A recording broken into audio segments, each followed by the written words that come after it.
ঢাকা বা নারায়ণগঞ্জের আশেপাশে কোনো বাড়িঘর কিংবা অন্য সম্পত্তি নেই জানিয়ে ও নিজেকে অসহায় উল্লেখ করে রাজধানী উন্নয়ন কর্তৃপক্ষ রাজুক থেকে নিজের ও 2 সন্তানের নামে প্লট বরাদ্দ নেন সাবেক পলাতক প্রধানমন্ত্রী শেখ হাসিনার বোন শেখ রেহানা।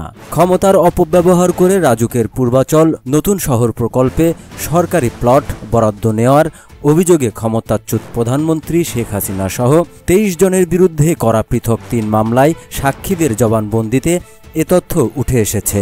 বৃহস্পতিবার ঢাকার বিশেষ জজ আদালত 4-এর বিচারক মোহাম্মদ রবিউল আলমের আদালতে রাজুকের উপপরিচালক মোহাম্মদ মাহবুবুর রহমান, সহকারী পরিচালক অসীম শীল ও উল্লাস চৌধুরী সাক্ষ্য দিয়েছেন। এ সময় তারা আদালতে 3টি হলফনামা দেন।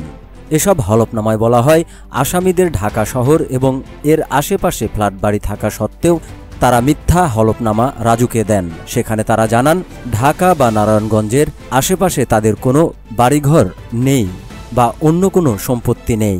যেহেতু তাদের সম্পত্তি নেই সেহেতু তারা অসহায়। মূলত সম্পত্তি, ফ্ল্যাট ও প্লট দরকার, সে কারণে তারা মিথ্যা তথ্য দিয়েছেন।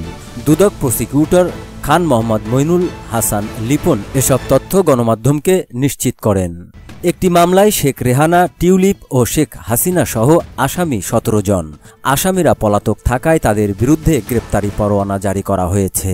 প্লট বরাদ্দ দুর্নীতির অভিযোগে গত জানুয়ারিতে পৃথক 6 মামলা করে দুদক।